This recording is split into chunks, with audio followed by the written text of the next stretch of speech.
So X30 Mini out onto track. Ben Cochran needs a good result. He had problems in the opening heat. He's out on pole position. Then we have Christian Brooks alongside him, drove very well in the opening heat, taking second on the last lap. Bradley Beavers did not finish the opening heat, so Bradley Beavers definitely, more than anyone, needs a good result here. Finley Dunn will be alongside him on row 2. Then it's Luke Weston and Jamie Perry, Harry Pears and Jude Fernandhow, Ellis Bourchier and Jack Cox, Louis Horsley and Drew Davidson. Davidson took the win on the opening heat. Watch him from 12th place. Then it's William Cordell and Robbie Stapleford.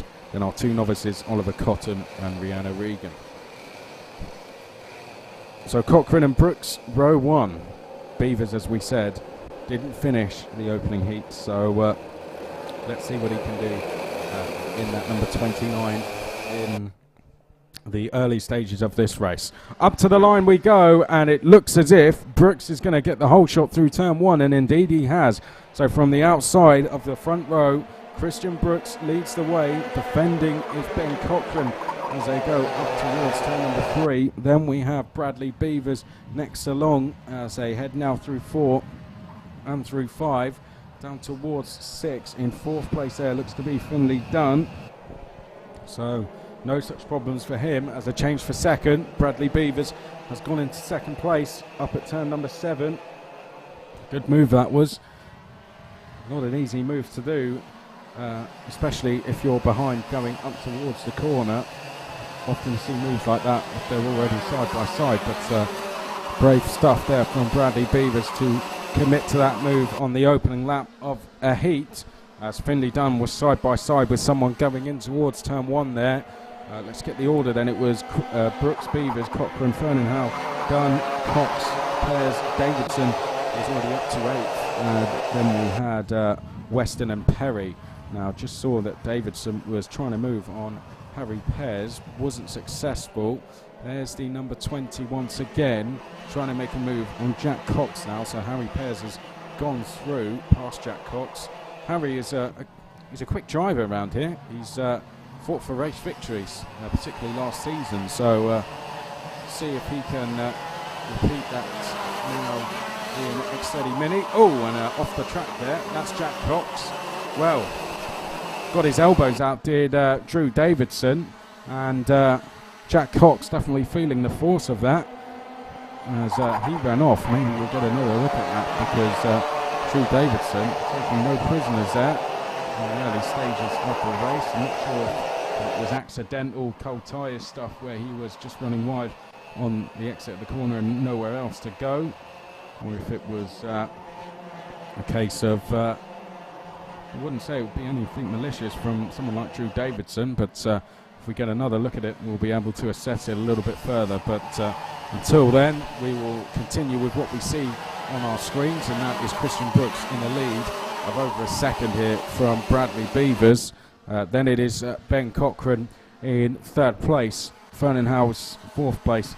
Then it is Finley Dunn, Harry Pears. Drew Davidson is now quickest on track at the very top of your screen, just at the back of this queue. So we have all our leaders right together. They're 2.5 seconds between them. Yellow flags are out at turn 6 because we have someone walking away from their cart, which I think is William Cordell. He's out the race, unfortunately. And Cordell walking away from the cart. There is the Strickland's cart itself, down towards the boots. And there we can see at the back of the screen Jude Davidson about to make another move, and well, I've got to say, made that one look very easy on Harry Pears.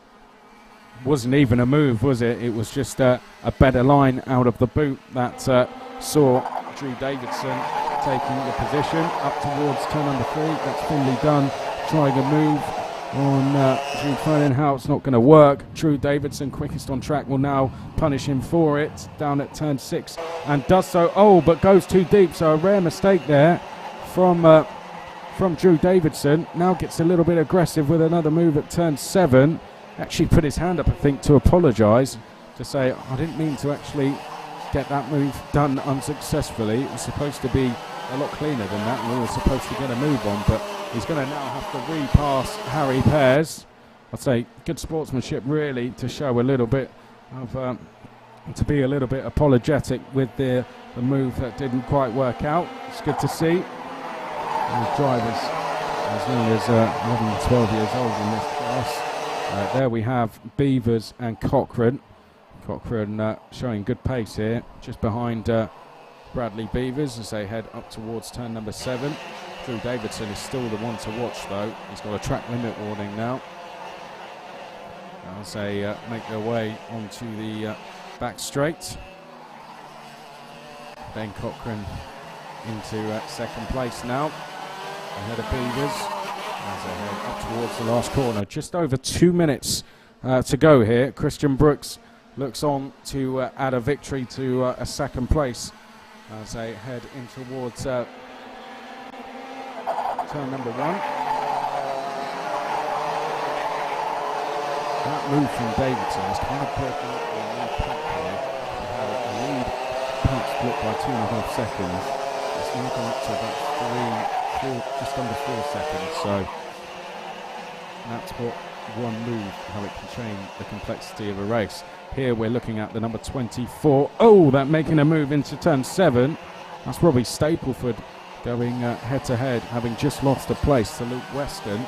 Tried to come back at him, but to no avail, I'm afraid, as they now make their way down the start-finish straight and across the line to complete lap number, what are we on now? Lap number 7, that is now. Drew Davidson, once again, is quickest on track, and there he is. And that now is a successful move made on Harry Pearce. So Davidson, next target is going to be Jude Fernenhow, who was pole position for heat number 1. Jude pretty quickly here, maybe into turn 8. No, not quite close enough, particularly not in this class anyway, as they head now down towards the boot. Drew Davidson makes his moves very quickly, and as you can see, that's just an example of that.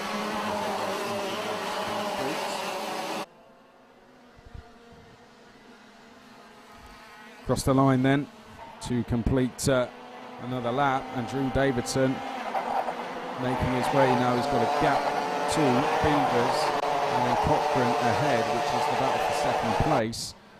Whether he can catch them in time is another question, but Drew Davidson will certainly give it a go. 46.5 for him. He's about 2 tenths quicker than Cochrane and Beavers, who are, let's see, around 9 tenths ahead, so they should be safe as we are, I think, about to start the last lap of the race. Yes, we are, so they should be safe here, but Davidson will want to improve on his best lap, no doubt, as they come across the line. Beavers checks over his shoulder, and at this point, if he hasn't already, will be settling for third place, because I think going for second would definitely put him at risk to drop into fourth. So, you know, sometimes you just have to weigh up your options, and Beavers, for him, the best thing to do now is just to stay in third place, not do any attacking, just tell Cochrane you're going to go with him, because you've got a very fast approaching Drew Davidson. How about the man out front though? Christian Brooks has driven absolutely perfectly so far.